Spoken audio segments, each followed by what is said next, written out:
Hello everyone.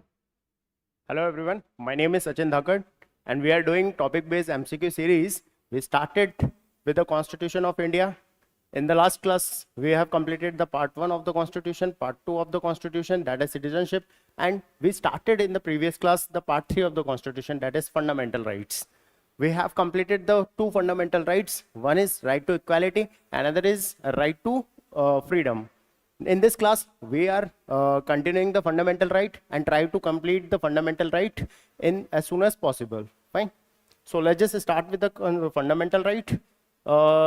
Let's just have a precap of the fundamental right कि हमने last class में क्या क्या पढ़ा, उसका जस्ट 5 मिनट के अंदर एक रिवीजन लेते हैं कि क्या है, क्या क्या हमने पढ़ा। फिर इसके बाद हम स्टार्ट करेंगे फंडामेंटल राइट जो रिमेनिंग हमारे रह गए वहाँ से। ठीक है, सबसे पहले हमने राइट्स के बारे में इंफॉर्मेशन दिया। जब हम फंडामेंटल राइट्स के बारे में पढ़ते हैं तो हमारे पास सबसे मेन जो ऑब्जेक्टिव रहता है वो है, हमने ये तो देख लिया कि फंडामेंटल राइट टॉपिक है, बट उसमें से एक जो शब्द है राइट, उसके बारे में हमें पता होना चाहिए कि राइट क्या होता है, तभी तो हम आगे बढ़ेंगे। फिर हम देखेंगे कि फंडामेंटल का राइट क्या होता है। ठीक है, तो शुरुआत में हम राइट शब्द को उठाते हैं।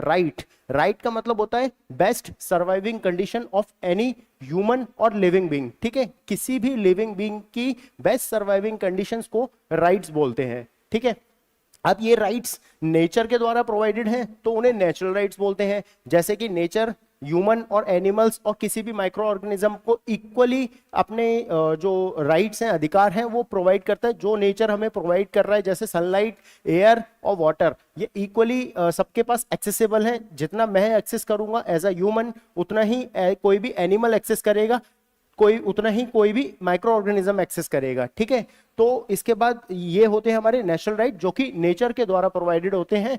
किसके लिए? किसी भी लिविंग ऑर्गेनिज्म के लिए जो कि अर्थ पर लिव कर रहा हो। नेक्स्ट आते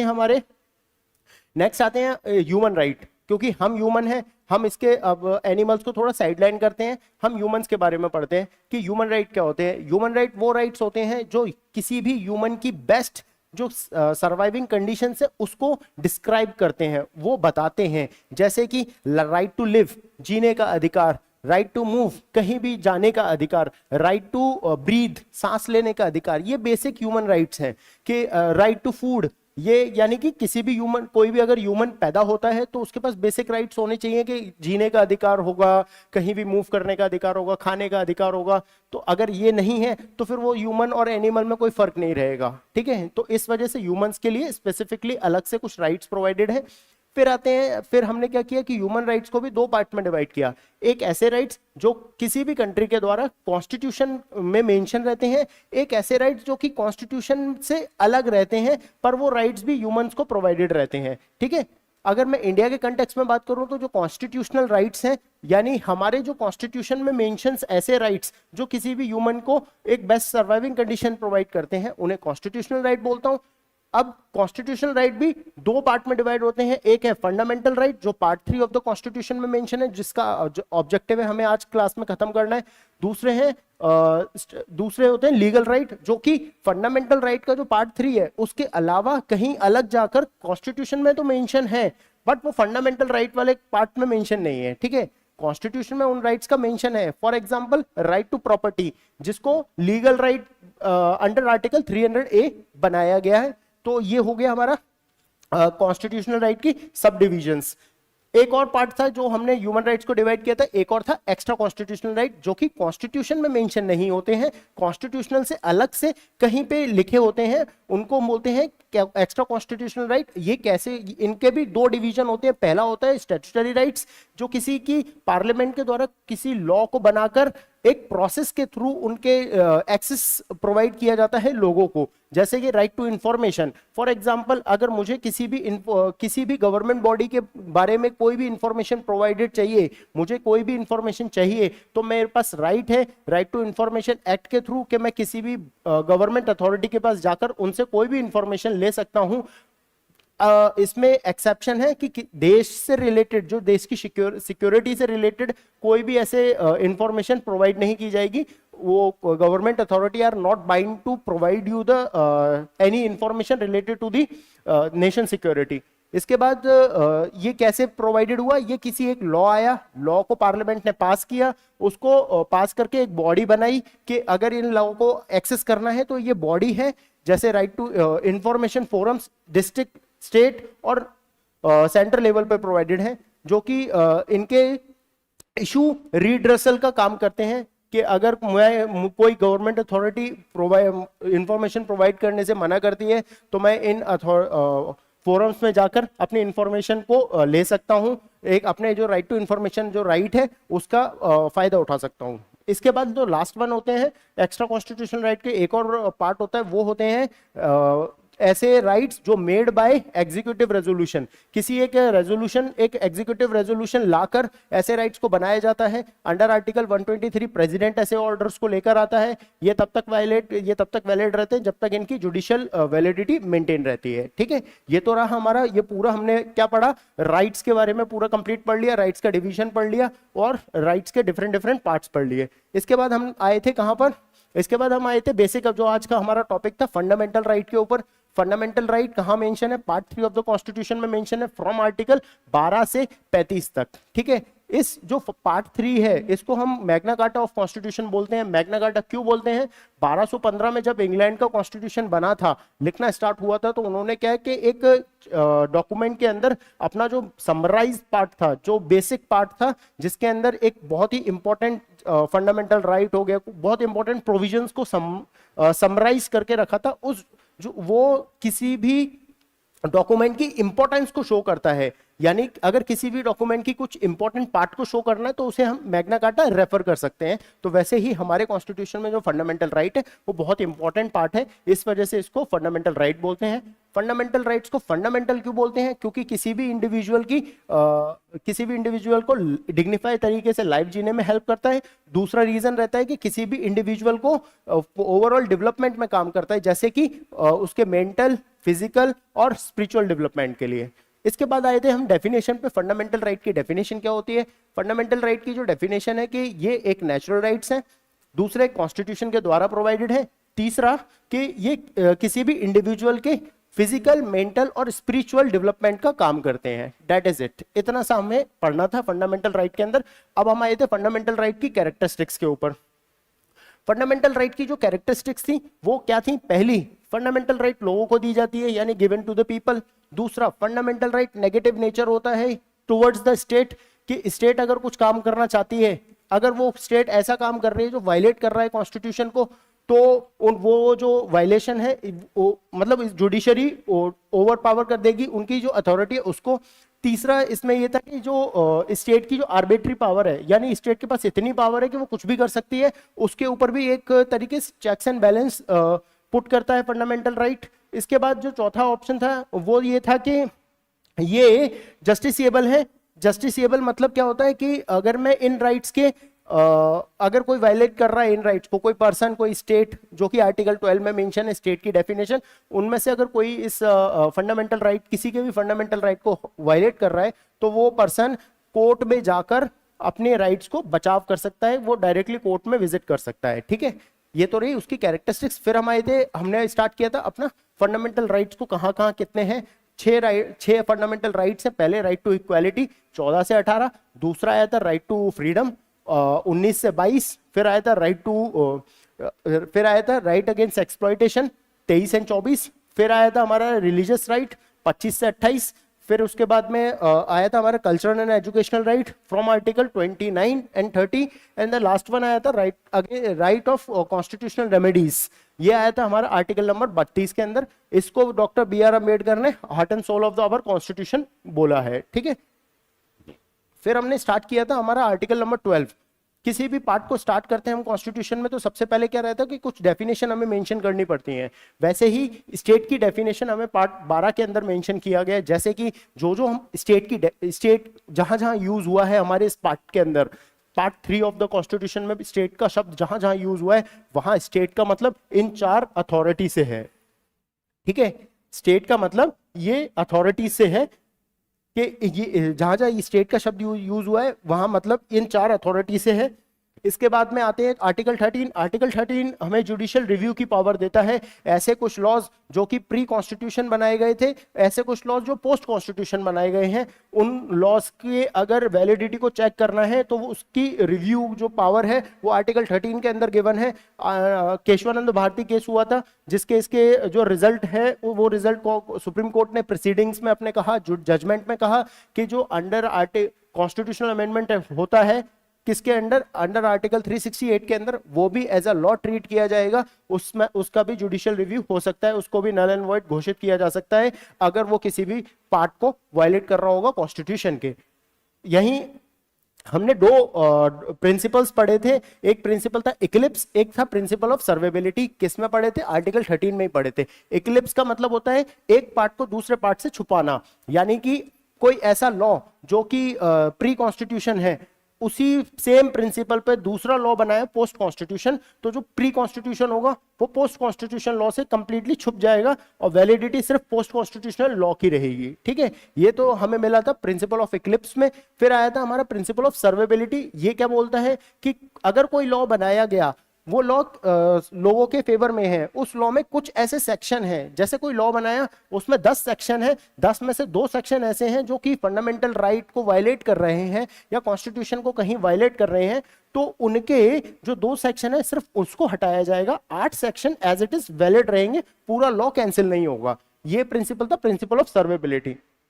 फिर हम आर्टिकल 14 पे आए थे। आर्टिकल 14 का मतलब क्या है? आर्टिकल 14 दो प्रिंसिपल्स पे डील करता है, इक्वालिटी बिफोर लॉ और equal protection of law. Equality before law मतलब लॉ इज सुप्रीम, लॉ के सामने सारे लोग बराबर हैं, किसी के लिए कोई चाहे किसी भी क्लास से बिलोंग कर रहा हो, किसी भी कास्ट से बिलोंग कर रहा हो, किसी भी रेस से बिलोंग कर रहा हो, सबको इक्वली ट्रीट किया जाएगा।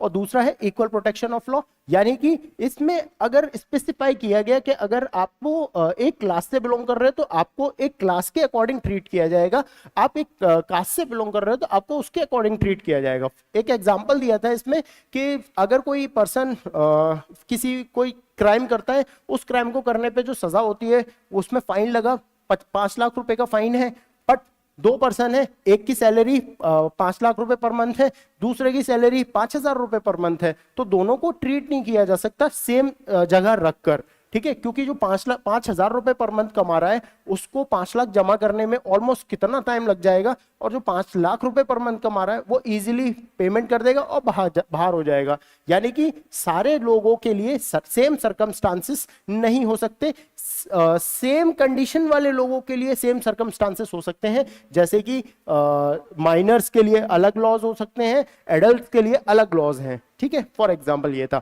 वुमेन के लिए कुछ अलग रेबिट्स दी गई हैं, मैन के लिए कुछ अलग प्रोविजंस हैं। ठीक है, फिर हम आर्टिकल 15 पे आए थे। आर्टिकल 15 हमारे डिस्क्रिमिनेशन को मना करता है बेस्ड अपॉन 5 फैक्टर हैं। पहला कास्ट, दूसरा सेक्स, तीसरा आपका रिलीजन, चौथा रेस एंड पांचवा प्लेस ऑफ बर्थ। ये 5 फैक्टर्स के बेसिस पे कोई किसी से डिस्क्रिमिनेट नहीं करेगा, स्टेट डिस्क्रिमिनेट नहीं करेगी। इसके बारे में प्रोविजंस हमें मिलते हैं आर्टिकल नंबर 15 में।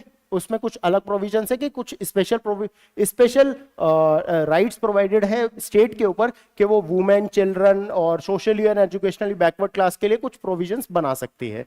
फिर हम आए थे आर्टिकल नंबर 16 के ऊपर। 16 प्रोवाइड करता है equal opportunity in access to the government job. Government job access करने के लिए इक्वली अपॉर्चुनिटी प्रोवाइड करता है। ये मतलब आर्टिकल स्टेट भी किसी भी पर्सन पे 5 फैक्टर्स जो कि 15 में मेंशन है, आर्टिकल 15 में मेंशन है, उन 5 फैक्टर के बेसिस पे डिस्क्रिमिनेट नहीं करेगा। 16 जो 4 है, 16(4) वो रिजर्वेशन के बारे में हमें डील करता है, और जो 16(6) है वो ईडब्ल्यूएस रिजर्वेशन 10% जो गिवन है 103rd कॉन्स्टिट्यूशनल अमेंडमेंट एक्ट, उसके बारे में हमें बताता है। फिर हम आए थे आर्टिकल नंबर 17 पे। आर्टिकल 17 बताता है अबॉलिशन ऑफ अनटचेबिलिटी के जो छुआछूत वाला जो कंसेप्ट है पुराने रिजिडिटी ऑफ द कास्ट की वजह से जो चला आ रहा है, उसका अबॉलिशन किया गया। कैसे किया जाएगा, उसके लिए लॉ बनाया गया था, क्या बोलते हैं, उसके लिए लॉ बनाया था प्रोहिबिशन ऑफ अनटचेबिलिटी एक्ट 1955। फिर उसके बाद आया था हमारे एबॉलिशन ऑफ टाइटल्स जो गिवन रहते हैं, केसरे हिंद हो गया और नाइटहुड की जो उपाधि गिवन है, उन सभी का एबोलिशन है कि कोई इन्हें यूज नहीं कर सकता, क्योंकि ये इक्वालिटी के खिलाफ है। फिर आए थे हम आर्टिकल 19, फिर यहाँ पे हमारा राइट टू इक्वालिटी खत्म हुआ था, फिर हम राइट टू फ्रीडम पे आए थे, जहाँ पे हमने अलग अपनी 6 तरीके की फ्रीडम पढ़ी थी। इसमें एक फ्रीडम मिसिंग है जो कि हटा दिया गया था, राइट टू प्रॉपर्टी, उसको हम आर्टिकल 31 में पढ़ेंगे, ठीक है। और ये सारे फ्रीडम्स हमें प्रोवाइडेड हैं। फिर उसके बाद हम आए थे आर्टिकल 20 पे। 20 क्या है कि किसी के भी अरेस्ट के, कोई भी पर्सन अरेस्ट होता है उसको 3 टाइप की इम्यूनिटी प्रोवाइडेड है। वो क्या है? पहली, नो एक्स पोस्ट फैक्टो, यानी कि जब वो क्राइम कर रहा है उसी टाइम पे जो लॉज एक्टिव है उसी के हिसाब से उसको सजा मिलेगी। ये नहीं होगा कि 20 साल के बाद अगर उसे सजा मिल रही है और क्राइम आज हुआ है तो उसको सजा आज के लॉज के हिसाब से होगी, 20 साल के बाद क्या लॉज होंगे उसके हिसाब से नहीं होगी। दूसरा था नो डबल जियोपार्डी, यानी कि एक क्राइम के लिए एक ही बार सजा होगी, बार बार सजा नहीं होगी। और तीसरा था कि कोई गवर्नमेंट अथॉरिटी किसी को सेल्फ इंक्रिमेशन के लिए प्रमोट नहीं कर सकती, अपने मतलब किसी भी पर्सन को अपने खिलाफ गवाही देने के लिए फोर्स नहीं कर सकती। फिर आए थे हम आर्टिकल 21 में, राइट टू लाइफ का आर्टिकल है, right to life and liberty, जिसके अंदर सभी पर्सन्स को right to food, right to shelter, right to sleep, right to live in pollution free environment, इस टाइप के मल्टीपल लॉज उसमें इंक्लूडेड हैं। फिर हम आए थे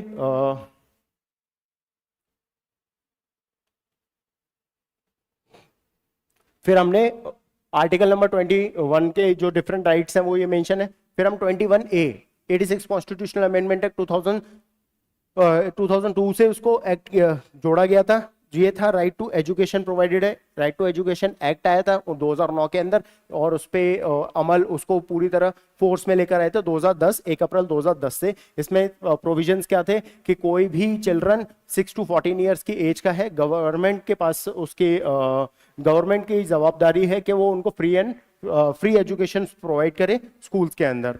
फिर देन नेक्स्ट लेकर आए थे आर्टिकल 22। आर्टिकल 22 प्रोटेक्शन प्रोवाइड करता है प्रिवेंटिव डिटेंशन के अगेंस्ट, जैसे कि अगर कोई भी पर्सन को पुलिस उठा के लेके जाती है, यानी गिरफ्तार करके ले जाती है, तो पुलिस को 2 चीजें क्लियर करनी पड़ेंगी। पहली कि उसको उसके ग्राउंड्स बताने पड़ेंगे कि किन ग्राउंड्स के ऊपर अरेस्ट करके लेके जाया जा रहा है, और दूसरा कि पुलिस को 24 आवर्स के अंदर मैजिस्ट्रेट के सामने प्रोड्यूस करना पड़ेगा।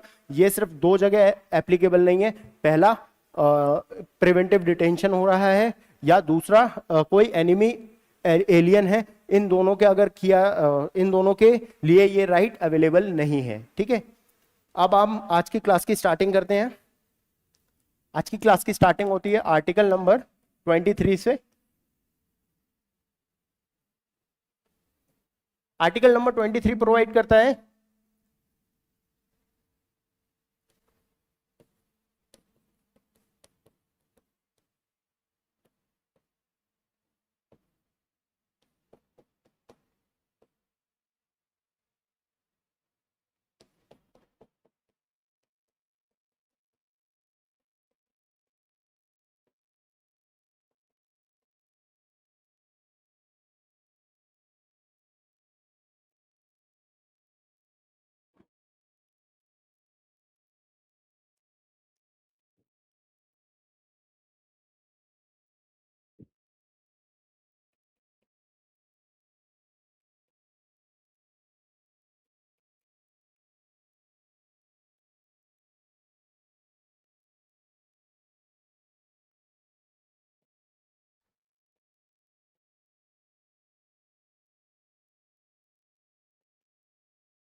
आर्टिकल 23 प्रोवाइड करता है, आर्टिकल 23 हमें बताता है प्रोहिबिशन। किस चीज का प्रोहिबिशन? सबसे पहला प्रोहिबिशन किसका? पहला प्रोहिबिशन है कि कोई इलीगल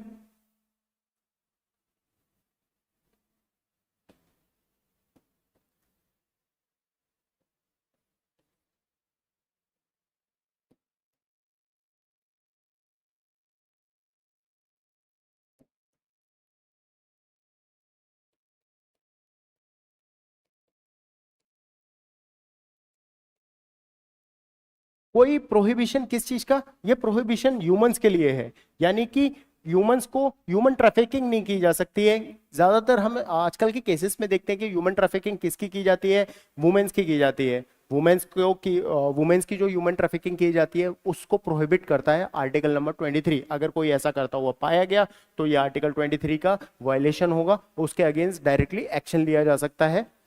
तो हम जब प्रोहिबिशन की बात करते हैं, about the prohibition of human trafficking and force labour and human trafficking की जो प्रोहिबिशन की बात करते हैं उसमें हमारे 3 पॉइंट आते हैं। पहला है इलीगल ट्रैफिकिंग, जो फर्स्ट था हमारा इलीगल ट्रैफिकिंग, जिसके अंदर illegal trafficking of what, women's की इलीगल ट्रैफिकिंग की जाती है, यानी कि यहां से जो एक वो है प्रोस्टिट्यूशन, उसके लिए यहां से या फिर किसी एक प्लेस से दूसरी प्लेस पे औरतों को किडनैप करके लेके जाके दूसरी प्लेस पे उनको एक प्रोस्टिट्यूशन के अंदर डाल दिया जाता है।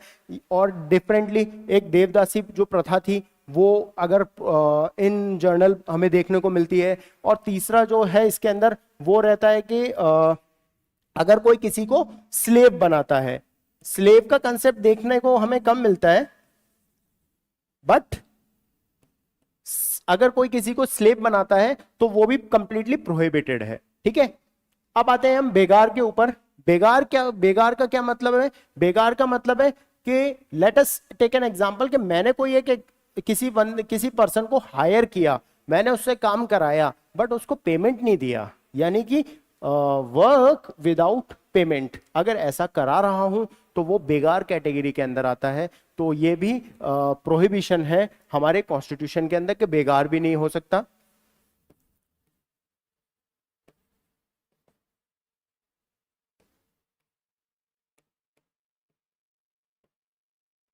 और जो तीसरा है वो है फोर्स लेबर। फोर्स लेबर का क्या मतलब होता है कि कोई भी किसी भी पर्सन को, कोई गवर्नमेंट अथॉरिटी किसी भी पर्सन को फोर्स नहीं कर सकती कि तुम्हें ये काम करना ही है। कोई गवर्नमेंट अथॉरिटी या कोई भी पर्सन किसी भी दूसरे पर्सन को फोर्स नहीं कर सकता किसी काम को कराने के लिए विदाउट पेमेंट वाला जो फोर्स लेबर होता है। फॉर एग्जाम्पल इसमें जो एक्सेप्शन है वो है डिफेंस एंड डेवलपमेंट वर्क अगर किया जा रहा है गवर्नमेंट के द्वारा, सिर्फ उन लोगों को छोड़कर कोई किसी पर्सन से फोर्सली कुछ काम नहीं करा सकता। तो ये एक्सेप्शन है अंडर आर्टिकल नंबर 23। ठीक है, अब हम बात करते हैं आर्टिकल नंबर 24 की। आर्टिकल 24 प्रोवाइड करता है हमें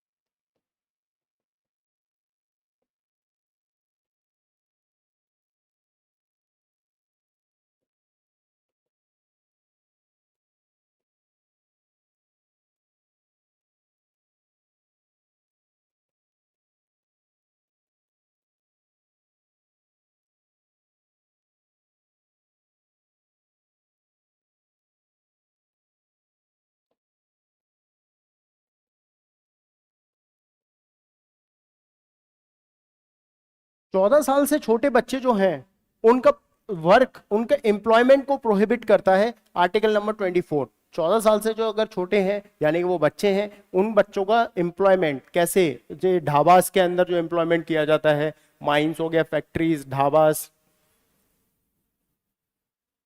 हो गया, ढाबाज हो गया, माइंस हो गया, इलीगल हैजार्डस प्लेसेस हो गई, वहां पर क्या किया जाता है कि बच्चों को रख लिया जाता है, इजीली एक्सेस मतलब इजीली अवेलेबल रहते हैं और उनको पेमेंट भी कम दिया जाता है और काम भी ऑलमोस्ट मतलब एडल्ट से 75% कर ही देते हैं बच्चे।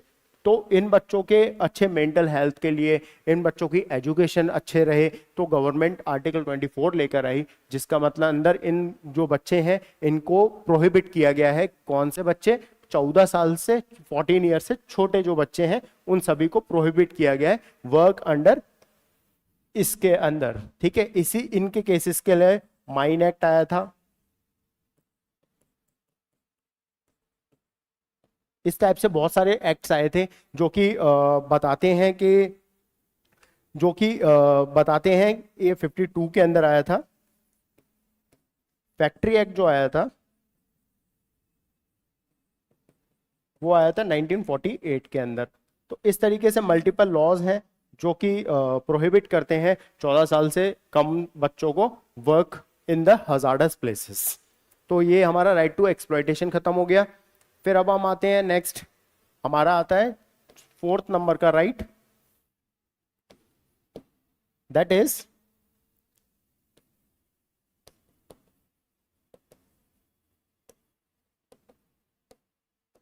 Religious rights. जब हम रिलीजियस राइट्स की बात करते हैं तो सबसे पहला जो हमारा आता है वो आता है आर्टिकल नंबर 25।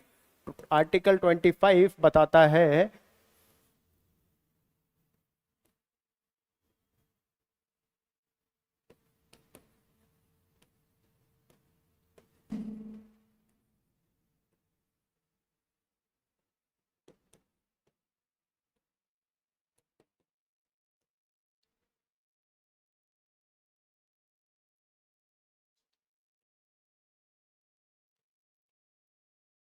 आर्टिकल 25 बताता है कि लोगों के पास कंप्लीटली रिलीजियस फ्रीडम है कि वो किसी भी धर्म को प्रोफेस कर सकते हैं, प्रमोट कर सकते हैं या उसके डेवलपमेंट के लिए काम कर सकते हैं, ठीक है। तो ये किसी भी पर्सन के पास राइट है, कंप्लीटली फ्रीडम है कि वो किसी भी धर्म को चूज कर सकता है, उसको प्रमोट कर सकता है या फिर उसकी जो रिलीजियस वर्किंग्स है उसको बढ़ावा दे सकता है। ये जो आर्टिकल 25 है, इस 25 आर्टिकल के अंदर क्या इंक्लूडेड नहीं है? Forcefully changing of religion by others. किसी दूसरे पर्सन का रिलीजन चेंज करना, यानी कि मैं एज एक पर्सन किसी एक रिलीजियस सेक्ट से बिलोंग करता हूं, आप दूसरे पर्सन हो, आप किसी दूसरे रिलीजियस सेक्ट से बिलोंग करते हो, मैं आपका धर्म परिवर्तन करवा रहा हूं। कैसे कि मैं आपको प्रमोट कर रहा हूं कि आप अपना धर्म परिवर्तित करो, फोर्सफुली आप पे दबाव बना रहा हूं कि आप अपना धर्म परिवर्तित करो। अगर ऐसा होता है तो आप इस आर्टिकल का यूज कर सकते हो और अपने कॉन्स्टिट्यूशन वायलेशन का यूज करके आप कोर्ट में जा सकते हो। कोई आपको फोर्सफुली आपका धर्म चेंज नहीं करा सकता। इसमें जो एक्सेप्शन है, एक्सेप्शन यानी कि रिस्ट्रिक्शंस, इसमें जो रिस्ट्रिक्शंस है वो रिस्ट्रिक्शंस है पब्लिक ऑर्डर, दूसरा है इसके अंदर हेल्थ एंड मोरालिटी। आप किसी भी धर्म को बिलोंग कर रहे हो, आप किसी भी धर्म को प्रोफेस कर रहे हो क्या प्रमोट कर रहे हो, वो उस धर्म के प्रमोशन के अंदर ये 3 जो रिस्ट्रिक्शंस हैं ये हैम्पर नहीं होनी चाहिए। यानी कि अगर आप किसी धर्म का प्रमोट कर रहे हो तो जो public order, law and order है, जो लोगों के अंदर विश्वास है, लोग जर्नली जो चल रहे हैं, जो उनका लॉ एंड ऑर्डर चल रहा है वो वायलेट नहीं होना चाहिए। किसी की हेल्थ पर असर नहीं आना चाहिए, यानी अगर किसी हॉस्पिटल के सामने आप जाकर बुरी तरह अपने रिलीजन को प्रमोट कर रहे हो तो उससे क्या रहेगा कि जो हॉस्पिटल में एडमिटेड लोग रहेंगे तो उनको थोड़ा मतलब प्रॉब्लम फेस करनी पड़ सकती है रिगार्डिंग देयर हेल्थ इश्यूज, और भी किसी की इन जनरल हेल्थ पे इशू नहीं आना चाहिए। और तीसरा है कि एक मोरल सेंस में आपका जो प्रोफेशन है, आपका जो प्रमोशन है रिलीजन का, वो एक मोरल सेंस में सही होना चाहिए, गलत नहीं होना चाहिए। अब आते हैं आर्टिकल नंबर 26 पे। आर्टिकल 26 अबाउट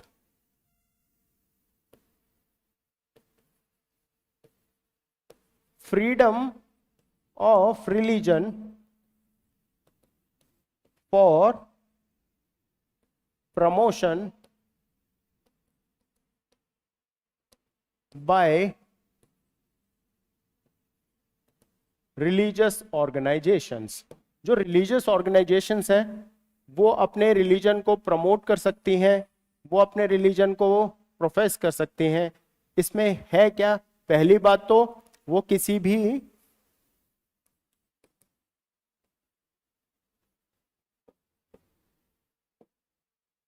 पहली बात तो रिलीजियस ऑर्गेनाइजेशंस फॉर्म कर सकती हैं। दूसरा, टू हैव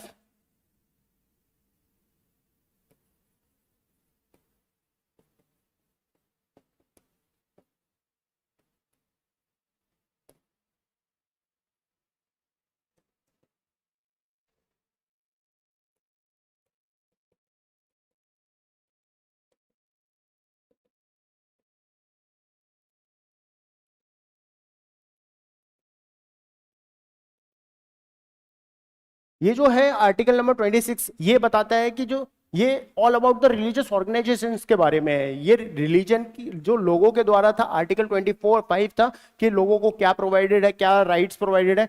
अब यहाँ पे 26 की बात होती है। ये जो रिलीजियस ऑर्गेनाइजेशंस होती हैं जो किसी भी धर्म को प्रमोट करने का काम करती हैं, जिनका मेन मोटिव यही रहता है कि वो जिस धर्म से बिलोंग करते हैं उस धर्म को आगे बढ़ाएं, ज्यादा से ज्यादा लोगों को अपने धर्म में कन्वर्ट करवाएं, ये जो काम रहता है, या फिर ज्यादा से ज्यादा लोगों को अपने धर्म के बारे में बताएं।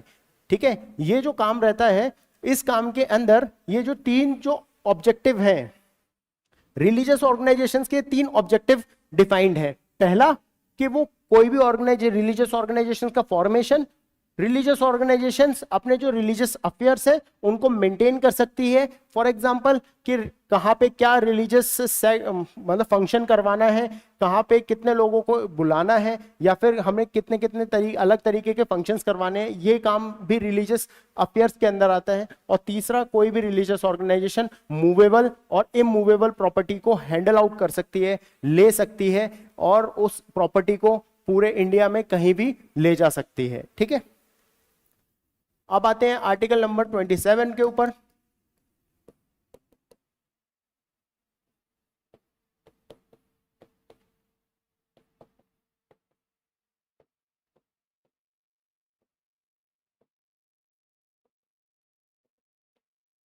आर्टिकल 27 सीधा सीधा प्रोहिबिट करता है किन लोगों को, रिलीजियस ऑर्गेनाइजेशंस को, रिलीजियस लोगों को, कि वो किसी भी पर्सन से, किसी भी आदमी से, किसी से भी रिलीजन के नाम पर फोर्सफुली टैक्स पे नहीं करवा सकते। फॉर एग्जाम्पल, अगर मैं एज अ हिंदू, अगर मैं चाह रहा हूं कि मेरे धर्म का और ज्यादा प्रचार हो, मेरे धर्म और ज्यादा अच्छे से प्रमोट हो, तो मैं किसी दूसरे पर्सन को फोर्स नहीं करूंगा कि आओ मैं तुम्हें स्पेसिफिक अमाउंट मेरे धर्म को प्रमोशन में पेमेंट करना पड़ेगा। या इस क्लास के अंदर अगर 100 बच्चे बैठे हुए हैं तो मैं सबसे बोलूंगा कि everyone, each one of you have to pay 1,000 rupees so that I can use that 1,000 rupees in the promotion of my religion। ऐसा नहीं कर सकता, यानी कि ये प्रोहिबिशन है, कोई टैक्स नहीं ले सकता। किसके नाम पर? रिलीजन के नाम पर कोई किसी दूसरे पर्सन से फोर्सफुली टैक्स नहीं लेगा।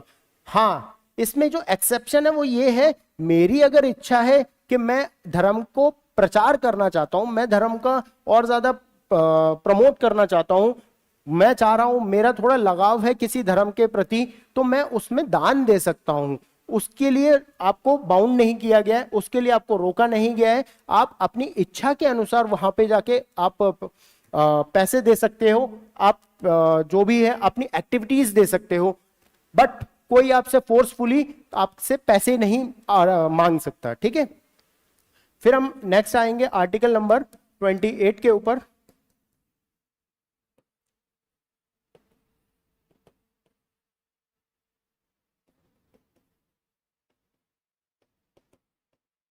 आर्टिकल 28 क्या कहता है कि जो रिलीजियस ऑर्गेनाइजेशंस हैं उनके पास वो रिलीजियस एजुकेशंस प्रोवाइड करा सकती हैं, जो या फिर रिलीजियस एजुकेशंस प्रोवाइड करने के लिए जो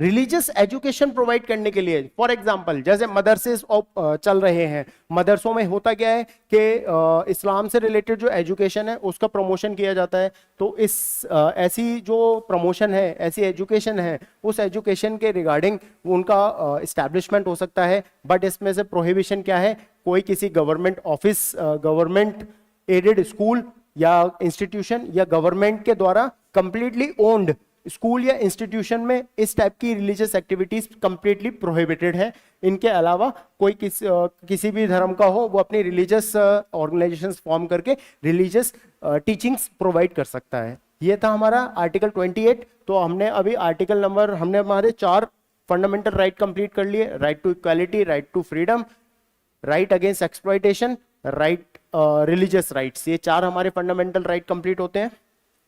अब जो नेक्स्ट आता है वो है हमारा आर्टिकल नंबर, जो हमारा 5वें नंबर का आता है, that is cultural and educational rights. इसके अंदर article number 29 and article number 30,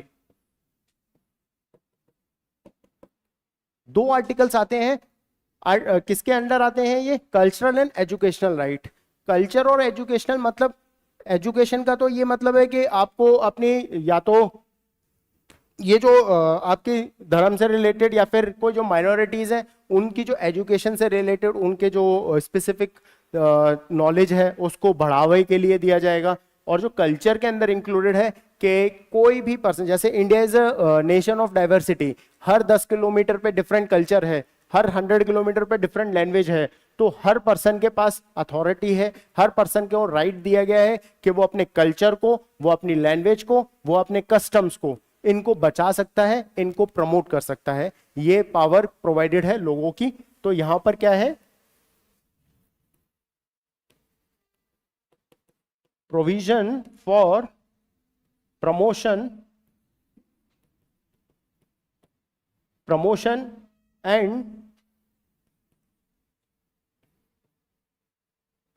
and to save their culture, language, custom. कोई भी पर्सन अपने कल्चर, लैंग्वेज और कस्टम, इन तीनों को बचाव के लिए कुछ भी कर सकता है, बहुत सारी एक्टिविटीज कर सकता है। कानून के दायरे में रहकर वो कोई भी एक्टिविटीज को फॉलो अप ले सकता है। फॉर एग्जाम्पल, अगर कोई जो पारसी लोग हैं, पारसीज की जो जनसंख्या है वो काफी कम है, वो उनके स्पेसिफिक एक कल्चर है R35 में क्या रहता है कि वो कोई किसी पर्सन की डेथ हो जाती है तो वो उसको ओपन में रखते हैं। उसकी जो फेवरेट 35 चीजें होती हैं उनको उसके साइड में रखा जाता है, और उनको जब तक ओपन में रखा जाता है जब तक बर्ड्स आके उसको डायरेक्टली 50% डिग्रेड ना कर दे किसी भी पर्सन को। तो ये जस्ट एक कल्चर है जो उनकी द्वारा ऑप्ट किया जाता है। तो इस कल्चर को प्रमोट करने के लिए, इस कल्चर को बचाव करने के लिए पारसीज के पास राइट है कि वो इस कल्चर को बचा सकते हैं। ठीक है, अगर सरकार कहीं वायलेट कर रही है, कोई भी स्टेट, जो आर्टिकल 12 में मेंशन है स्टेट की डेफिनेशन, अगर वो वायलेट कर रहा है उनके कल्चर्स को, तो वो अपने इस आर्टिकल के थ्रू उस अपने राइट्स का बचाव कर सकते हैं। आर्टिकल 30 बताता है हमारा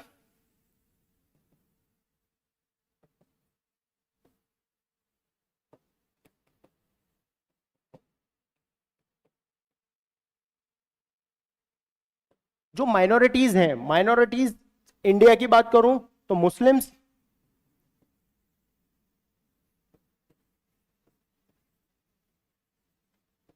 Buddhist, Jains, Parsi and etcetera.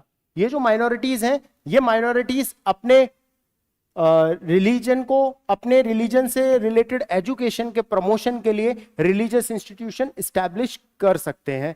यहाँ पे माइनॉरिटी की बात हो रही है, यहाँ पर रिलीजियस माइनॉरिटी की बात नहीं हो रही है। जो आर्टिकल नंबर 28 में था वो रिलीजियस एजुकेशन की बात थी। वो कोई भी रिलीजियस एजुकेशन, कोई भी धर्म कर सकता है, वह माइनॉरिटी का और मेजोरिटी का कोई बात नहीं है।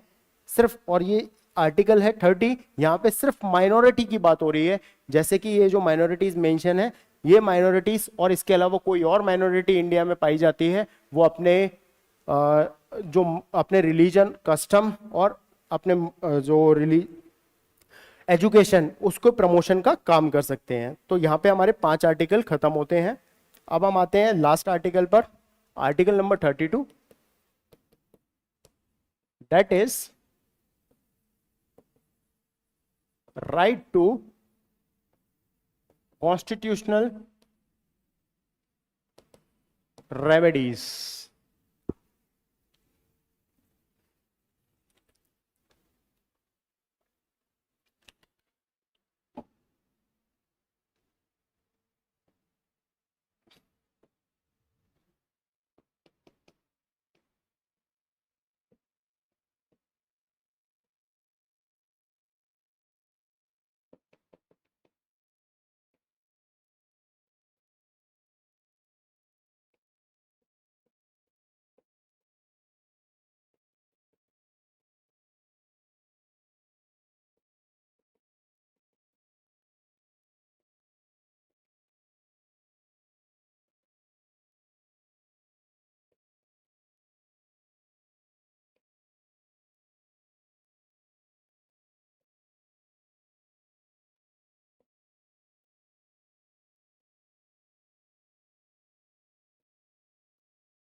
यहां पर जो आर्टिकल्स मेंशन थे, इस जो आर्टिकल नंबर 32 है, इसको डॉक्टर बी आर अम्बेडकर ने क्या बोला है?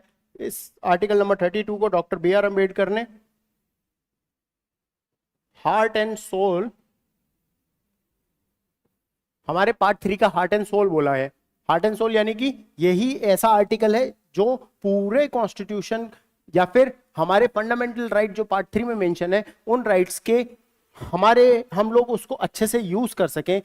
कोई गवर्नमेंट ऐसी पॉलिसीज ना लाए कि जिससे किसी भी राइट का वायलेशन हो, उसको रोकने के लिए आर्टिकल 32 के अंदर ये प्रोविजंस प्रोवाइडेड है कि कोई भी पर्सन उनके वायलेशंस पे, यानी फंडामेंटल राइट्स के वायलेशन पे सीधा डायरेक्टली सुप्रीम कोर्ट मूव कर सकता है अपने आर्टिकल्स, अपने राइट्स के बचाव के लिए, अपने फंडामेंटल राइट्स के बचाव के लिए डायरेक्टली सुप्रीम कोर्ट जा सकता है।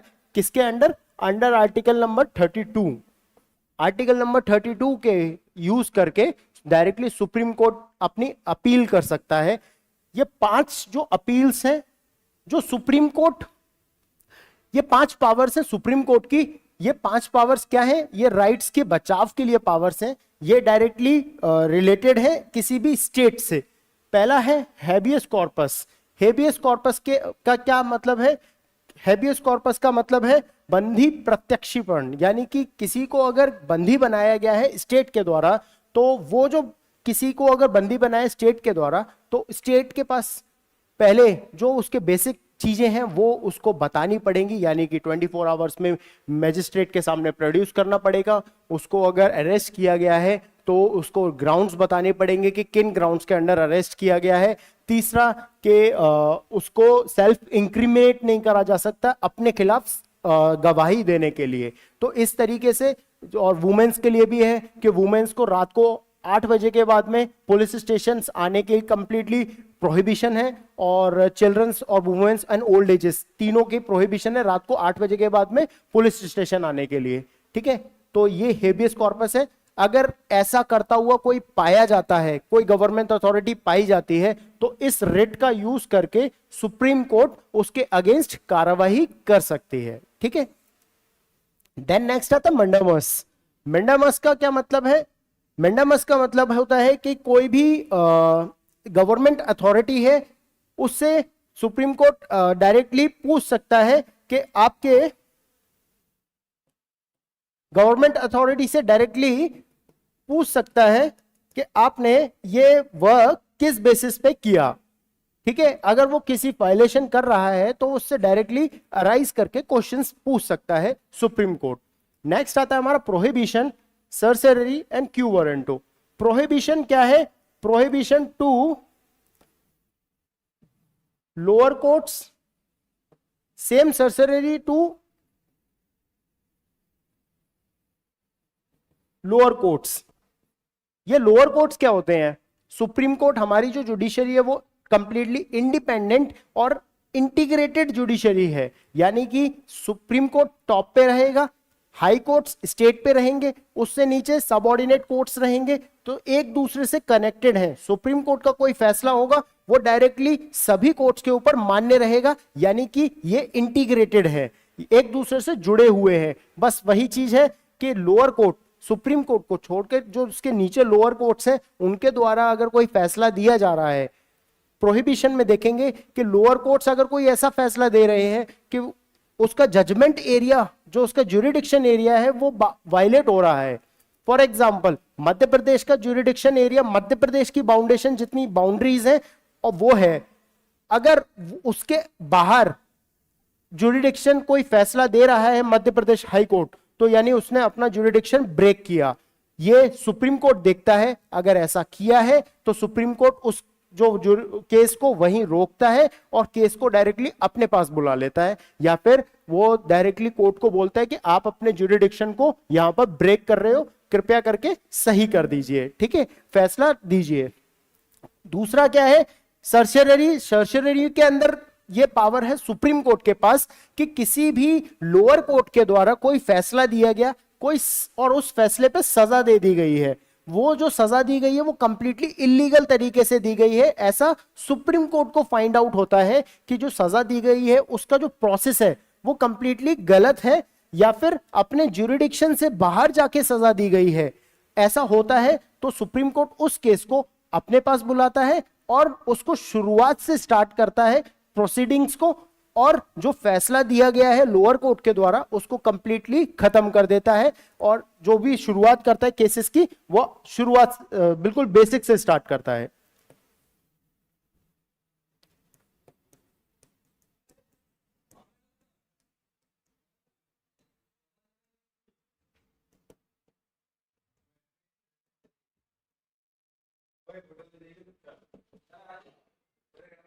क्यू वारंटो के अंदर सुप्रीम कोर्ट के पास अथॉरिटी है कि वो किसी भी पब्लिक या प्राइवेट इंडिविजुअल से पूछ सकता है कि at what authority you are holding this position. अगर वो इस को साबित करने में कैपेबल नहीं है तो उसको उसकी पोस्ट से कंप्लीटली हटाया जा सकता है। फॉर एग्जाम्पल, कोई किसी गवर्नमेंट पोजीशन को होल्ड कर रहा है तो वो डायरेक्टली उस सुप्रीम कोर्ट उससे पूछ सकता है कि आप किस बेसिस पे इस गवर्नमेंट पोस्ट को होल्ड कर रहे हो। इस केस में उस पर्सन को अपनी जो सिलेक्टेड क्राइटेरियाज हैं किस बेसिस पे सिलेक्ट हुआ वो उसको आइडेंटिफाई करके बताना पड़ेगा, तब जाके वो सुप्रीम कोर्ट उसको छोड़ सकता है, ठीक है। 3 आर्टिकल्स और रह गए हैं, article number 33, article number 34 and article number 35।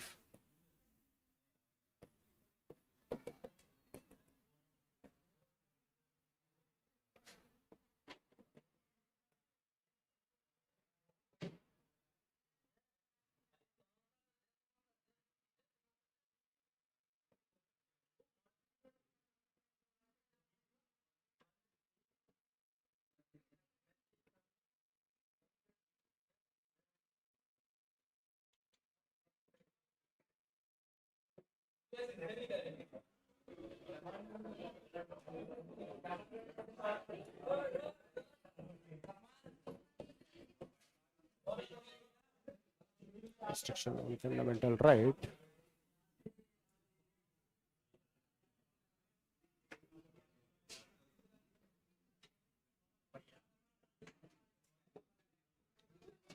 Students थोड़ा शांत। आर्टिकल 33 की बात करते हैं। आर्टिकल 33 के अंदर पार्लियामेंट के पास अथॉरिटी है कि पार्लियामेंट जो फंडामेंटल राइट्स पे रिस्ट्रिक्शंस लगा सकती है। किसके फंडामेंटल राइट्स? जो आर्मी और डिफेंस पर्सन्स हैं उनके फंडामेंटल राइट्स पे रिस्ट्रिक्शंस लगा सकती है कि उनको कंप्लीट अथॉरिटी नहीं है कि उनको ये फंडामेंटल राइट्स प्रोवाइडेड है। अगर वो डिफेंस अथॉरिटी चाह रही है कि इनके ये फंडामेंटल राइट्स रोके जाएं तो वो कंप्लीटली रोके जा सकते हैं, लेकिन ये पावर किसके हाथ में है? पार्लियामेंट के हाथ में है, तभी उनके फंडामेंटल राइट्स को रोका जाएगा। नेक्स्ट 34 की बात करते हैं। 34 is talk about the martial law. जब देश में कभी आर्मी का राज्य आता है, जब देश में आर्मी टेक ओवर करती है हमारी पार्लियामेंट्री सिस्टम को, उस केस में जो फंडामेंटल राइट्स को कंप्लीटली रोक दिया जाएगा, वो उसके प्रोविजंस हमें किस में प्रोवाइडेड है, आर्टिकल 34 में प्रोवाइडेड है। और लास्ट फंडामेंटल राइट पढ़ते हैं आर्टिकल नंबर 35। इस आर्टिकल नंबर 35 में पार्लियामेंट के पास पावर है fundamental right under article number 12 to 35 part number 3 of the constitution कि फंडामेंटल राइट्स में क्या अमेंड करना है, कितना अमेंड करना है, ये पावर किसके हाथ में है, ये पावर गिवन है पार्लियामेंट के हाथ में। ठीक है, पार्लियामेंट बाय लॉ ये किसी भी के भी फंडामेंटल राइट्स को चेंज कर सकता है, लेकिन जो चेंज किया गया है वो जुडिशरी के द्वारा चेक किए जाएंगे कि कहीं ये कॉन्स्टिट्यूशन को वायलेट तो नहीं कर रहा, किसी के फंडामेंटल राइट्स का वायलेशन तो नहीं हो रहा। अगर ऐसा नहीं हो रहा तो फंडामेंटल राइट्स के में जो अमेंडमेंट किया गया है वो कंप्लीटली वायबल होगा। तो यहां पे हमारा एंड होता है क्लास का, यहां हमने फंडामेंटल राइट्स कंप्लीट किए हैं। ठीक है, so this is the end of the fundamental right. In next class we are going to discuss about the directive principles. So thank you.